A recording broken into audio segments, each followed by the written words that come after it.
다니엘서 11장 31절부터 35절까지 다 같이 목소리를 내도록 시작.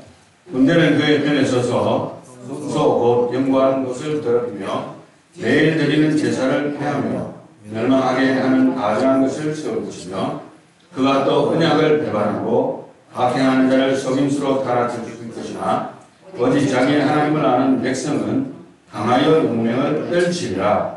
백성 중에 지혜로운 자들은 많은 사람을 가르칠 것이나 그들이 칼날과 불꽃과 사로잡힘과 약탈을 당하여 여러 날 동안 몰락하리라.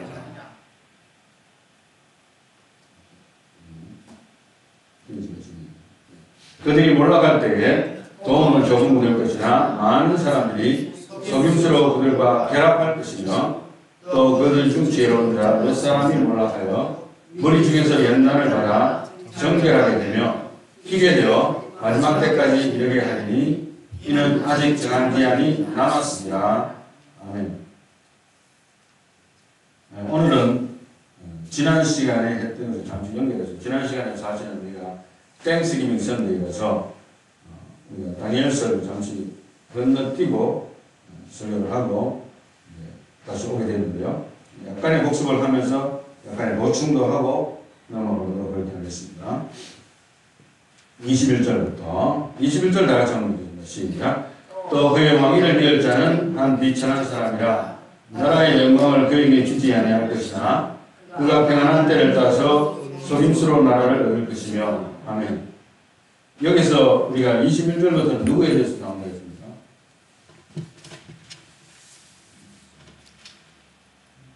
안티오쿠스 4세 비판했습니다. 21절부터 거의 그렇게 구분을 해서 생각하면 좋을 것 같아요. 다니엘서 11장 21절부터 안티오쿠스 4세 비판에스가 나온다.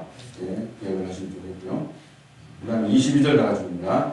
넘치는 물 같은 군대가 그에게 넘침으로 말미암아 패할 것이요 동행한 왕도 그렇게 될 것이며 아멘. 이거는 이제 지난번에 설명 자세히 해드렸습니다만 안티오쿠스가 죽는 게 아니고 이집트가 패배한다는 것을 이야기합니다. 안티오쿠스는 어디의 왕입니까? 셀루쿠스 왕조의 왕이죠.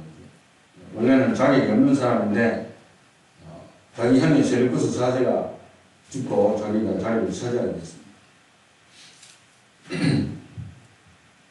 지난번에 했습니다만 23절을 밑에 있죠. 23절을 다 같이 한번 읽겠습니다. 그와 약조한 후에 그는 거짓을 행하여 올라올 것이요 소수의 백성을 가지고 세력을 얻을 것이며 아멘. 제일 처음에 이제 안티오쿠스 4세가 힘을 얻으니까 이제 대제사장 오니아스 3세가 원래는 심프톨레미우스 왕조의 사람입니다. 이 사람은 원래 자격이 있는 제사장이죠.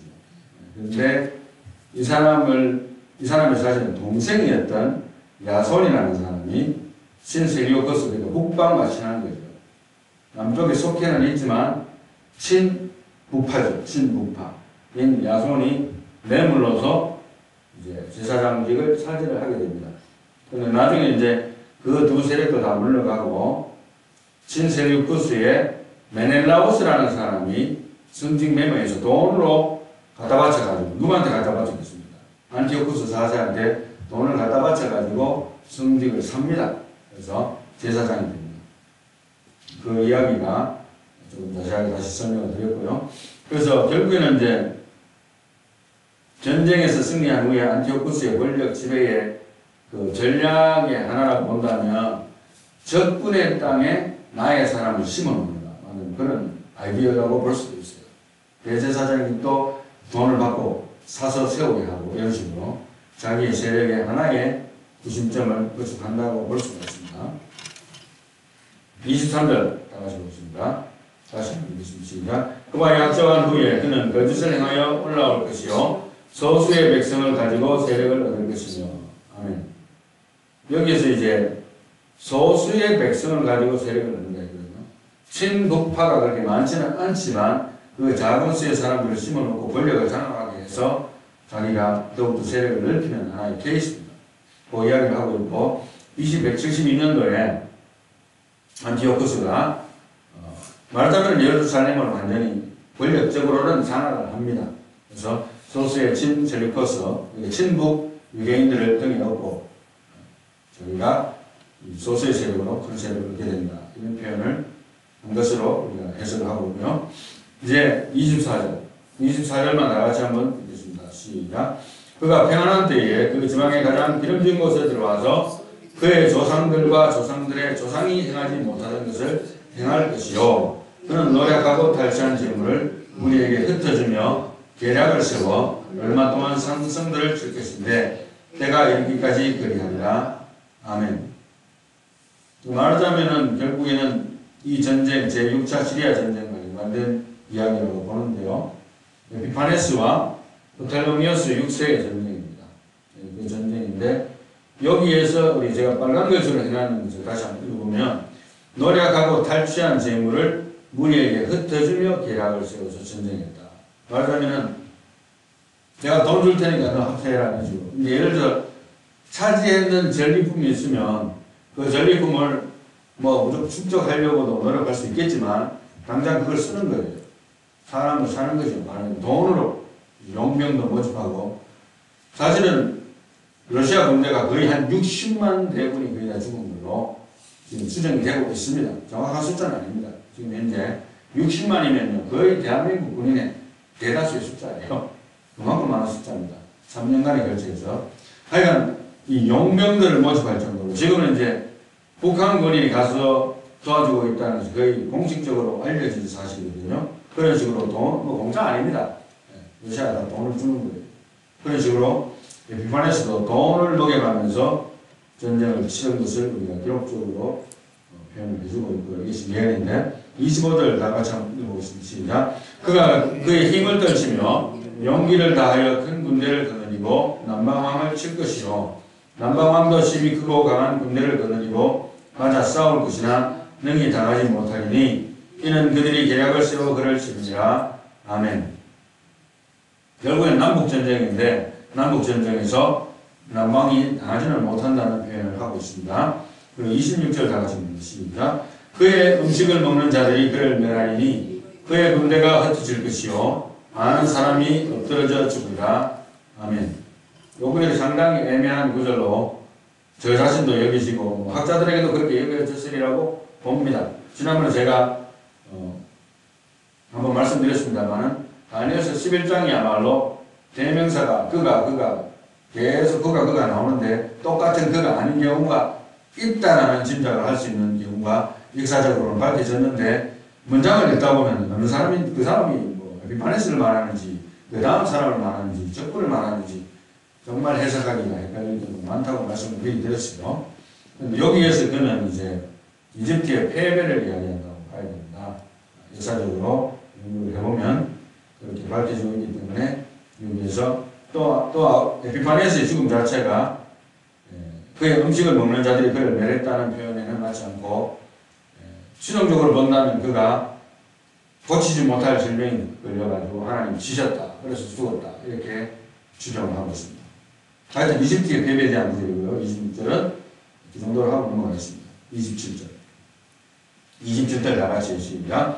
이 두 왕이 마음에 서로 해하고자 하여 한 밥상에 앉았을 때에 거짓말을 할 것이라 일이 형통하지 못하리니 이는 아직 때가 이르지 아니하였으므로 그 일이 이루어지지 아니할 것입니다.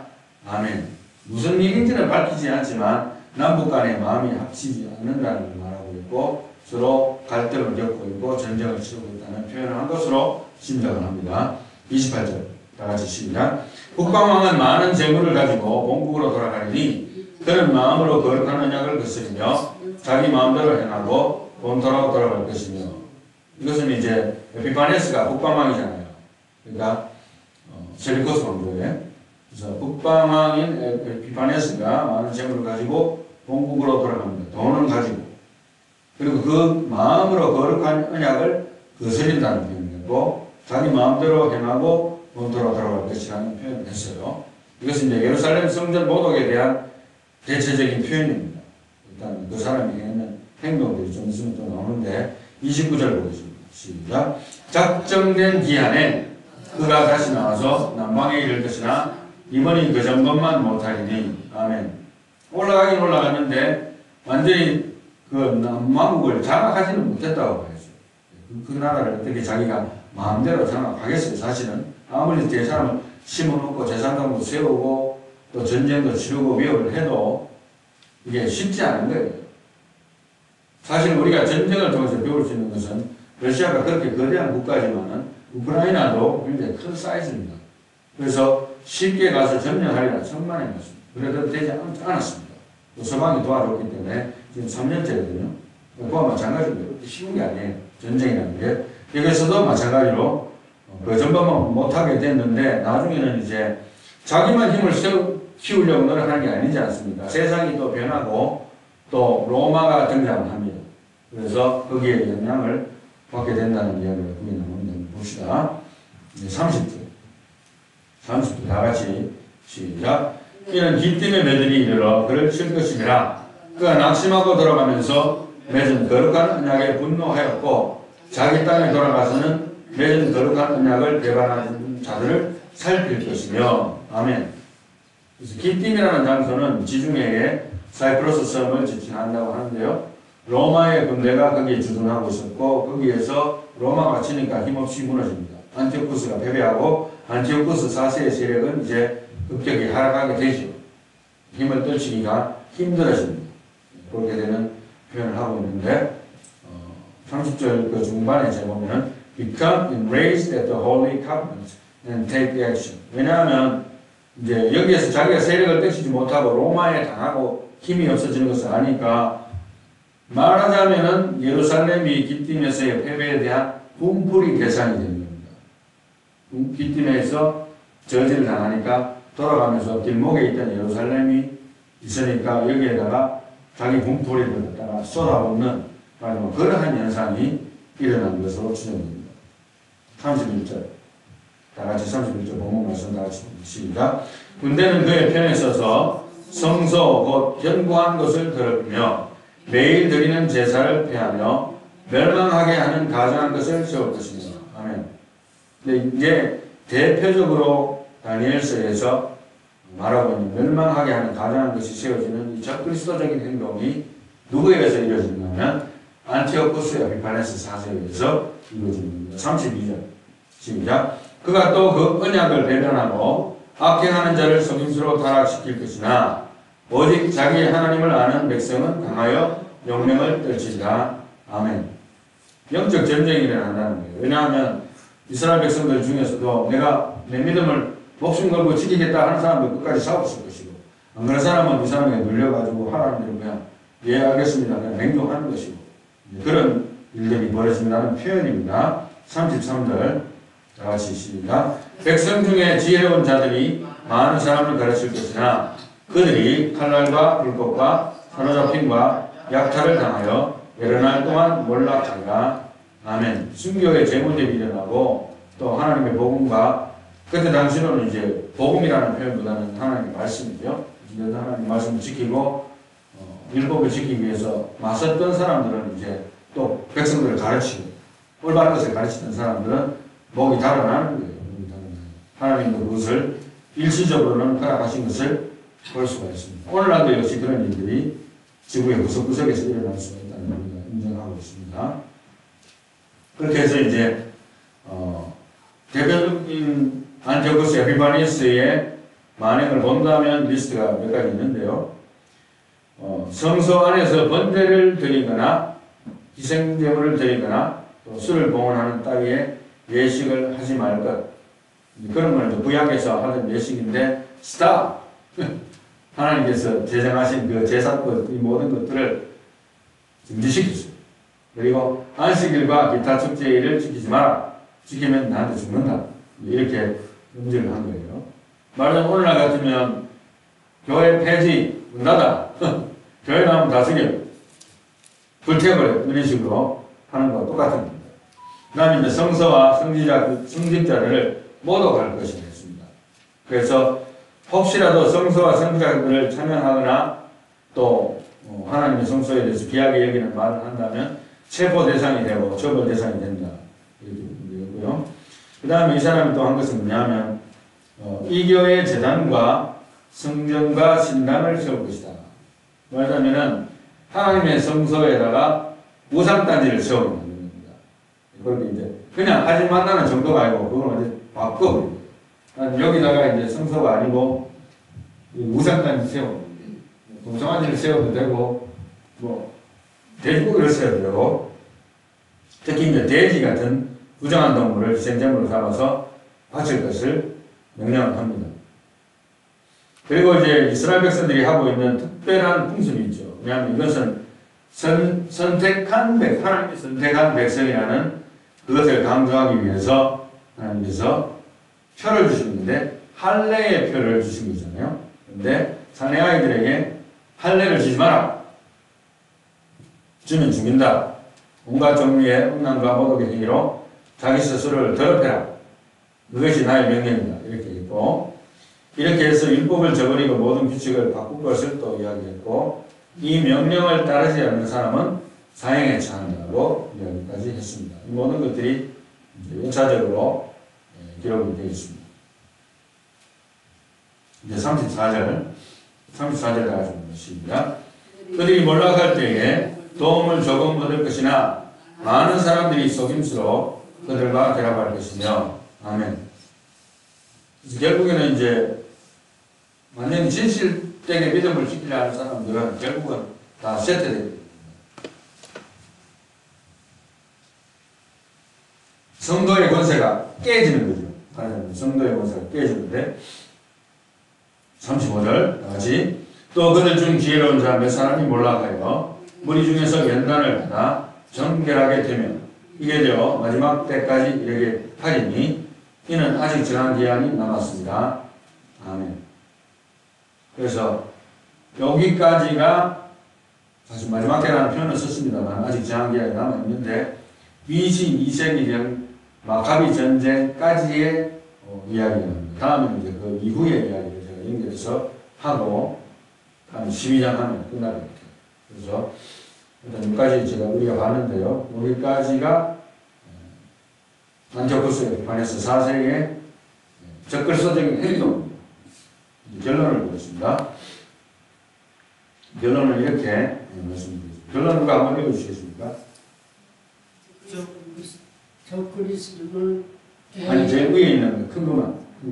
성경 역사를 통해 미래를 추론하라. 아멘. 물론 이제 이것은 뭐 여러분들 일상생활에는 목사님 나는 뭐 목사도 아니고 뭐 연구하는 학자도 아닌데 무슨 이게 필요 있습니까? 이렇게 이야기하실지 모르지만 굉장히 중요한 것 같아요. 성경 역사를 통해서 미래를 추론하라. 자, 이제 한번 구체적으로 한번 생각하고 결론을 다시 내리겠는데요. 적그리스도는 AI를 이용할 수도 있는 사람이라고 봅니다. 물론 AI 자체가 적그리스도가 되지 않겠는가고 추론하거나 아니면 662 하나의 시스템이라고 보는 사람도 있다고 제가 지난번에 말씀을 드렸죠. 그런데 사람의 수여 짐승의 수라고 했기 때문에 사람이었고 짐승이며 666이라는 꼬리표를 달고 있는데 그것은 해석이 필요하다. 이렇게 우리가 광범위하게 일단은 추론을 할 수 있습니다. 그래서 뭐 꼬리표 이야기했듯이 아마도 적그리스도는 안티오쿠스 에피파네스처럼 교활하면서 꼬리 10개가 달린 100개가 달린 구미호가 아니겠는가. 그래서 제가 오른쪽에 누가 그렸는지는 제가 자세히 모르겠습니다만 구미호를 상징하는 그림을 누가 그린 것을 제가 한번 따라봤어요. 그래서 옛날에 여러분도 기억하실려나 모르겠는데 그 한국의 TV에 전설의 고양이라는 게 있었어요. 보신 분 있습니까? 전설의 고양이. 그거 봤다 하면은 저는 이렇게 보는데 우리 제 누나하고 집에 같이 살 때는 어릴 때는 뭐 입을 뒤집어서 안 보는 거예요. 무서우니까. 그러니까 입을 뒤집어서 바에 말로 TV 보는 내가 그렇게 이야기하는데 너무 무서우니까 뒤집어 써버리니까 이제 굉장히 무섭게 표현을 해서 손님을 모셔놓고 칼을 갈고 있고 밤에 구미호가 하여튼 전설적인 짐승이긴 한데요. 그런 식으로 이제 적그리스도가 교활하다는 걸 말합니다. 사람으로 변장할 수도 있고 또 무엇이 실제로는 꼬리가 10개 달린 누다 뭐 이런 식으로 해서 구미호라 하는 것 같은데요. 그렇습니다. 그래서 왜 이제 사람이라고 생각할 수밖에 없는가 하면 어떤 시스템이라고 물론 생각할 수 있는 것을 난 존중하는데 왜냐하면 그것이 사람의 수요 짐승의 수라고 했기 때문에 이제 사람이라고 보는 거예요. 사람이고 그래서 특별히 이제 사람은 감정을 지닌 동물이다. 우리가 잘 알고 있지 않습니까? 상식적인 이야기인데 최근에 이제 미래를 알고 싶은가 역사를 공부하라는 경제의 미래 예측하는 전문가가 이야기하는 강의를 제가 잠깐 들어봤어요. 그 사람이 이제 왜냐하면 요즘 같은 경우에는 마켓이 워낙 자주 변하고 앞으로 경제가 어떻게 되겠습니까? 뭐 경제가 좋아지겠습니까? 나빠지겠습니까?에 대한 전문가들의 의견을 물어보고 거기에 대해서 답하는 그 유튜브 비디오가 산더미처럼 한국과 미국의 산더미처럼 나와요. 왜? 사람들 누구나 다 돈에 관심이 많기 때문에. 그렇게 산더미처럼 많이 나오는데 좀 젊은 사람인데 이 사람 이름 모르겠는데 나는 이렇게 될 것이라고 생각해왔고 이렇게 되리라고 이야기했는데 그렇게 되어왔고 또 앞으로도 그렇게 될 것이라고 이야기한다. 그렇게 이야기하니까 어떻게 그걸 알 수 있냐는 거예요. 질문하는 사람이. 어떻게 그걸 알 수 있습니까? 하니까 사실은 이러한 현상들이 과거에 이미 있었다. 과거에 경제적인 역사를 계속해서 공부해 왔던 사람은 거의 분명하게 어떻게 될 것이라는 것이 또 짐작이 된다는 거예요. 역사를 통해서 미래가 짐작이 된다는 겁니다. 그래서 우리도 성경 역사를 통해서 앞으로의 인류의 미래가 어떻게 될 것이나 그게 된 것은 사실은 우리가 오늘 11장의 내용은 완전히 거의 90% 이상이 예언된 내용인데도 이미 과거에 이미 다 성취된 거예요. 지금 우리한테는 지금 아무 필요 없는 거예요. 왜? 이미 끝난 이야기이기 때문에. 그럼에도 불구하고 왜 이 한 구절 한 구절 다 공부하면서 11장이 지루한데 잠도 오는데 이걸 끄집어내서 공부하느냐 하면 앞으로 일어날 적그리스도도 이러한 사람의 형태로 이렇게 교활하게 우리를 등쳐먹지 않겠는가.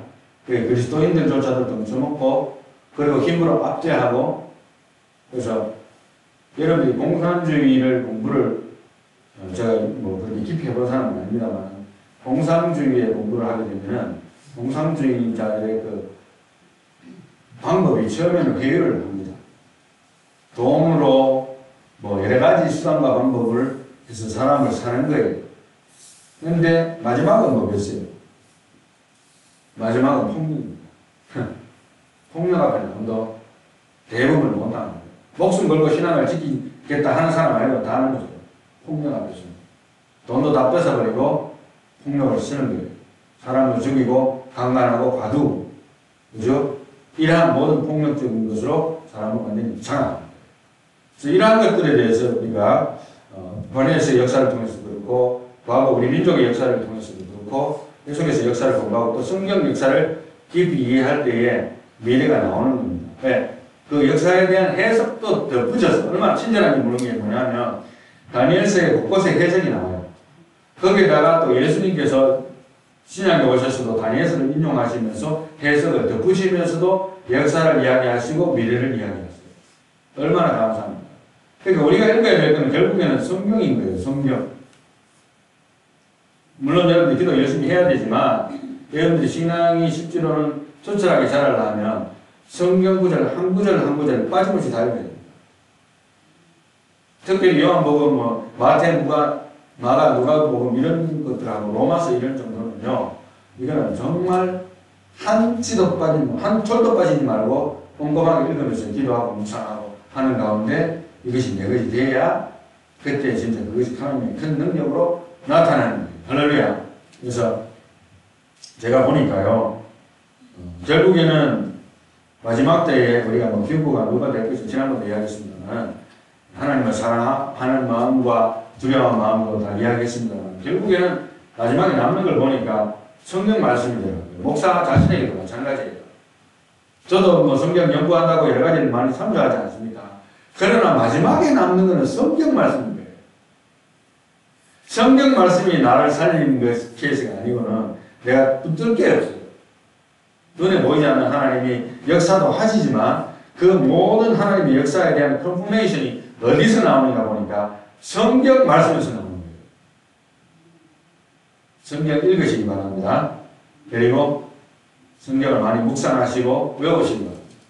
그리고 제일 중요한 것은 내 입맛에 맞는 것만 외우지 말고 내 입맛에 안 맞는 말씀이라도 처음부터 끝까지 예를 들어서 마태복음이면 마태복음, 마가복음이면 마가복음 정독으로 한 톨도 빠짐없이 내가 이해를 할 수 있도록 노력하면서 읽으시라. 목사 설명만 듣고 무조건 거기에 의존하는 사람들은 굉장히 믿음이 약해질 수가 있어요. 그러나 성경을 읽으면서 설교를 듣고 성경을 읽으면서 유튜브를 시청을 하고 강의를 듣고 또 신학 공부를 한다면 굉장히 파운데이션이 튼튼합니다. 그래서 우리가 성경 역사를 통해서 미래를 추론한다. 다른 어떤 거 우리 여러분들 어떻게 잡동사니 말세론에 대해서 여러분 들으시더라도 하나님 말씀을 읽는 가운데 내가 내 것이 되었을 때에 그것을 통해서 미래를 추론할 때에 참지심이 된다. 그래서 명심하시고 성경 역사를 통해서 미래를 추론하고 흔들리지 않는 믿음, 말씀에 준비된 영혼으로 살아갈 수 있는 저와 여러분들이 다 되시기를 예수님 이름으로 축원합니다.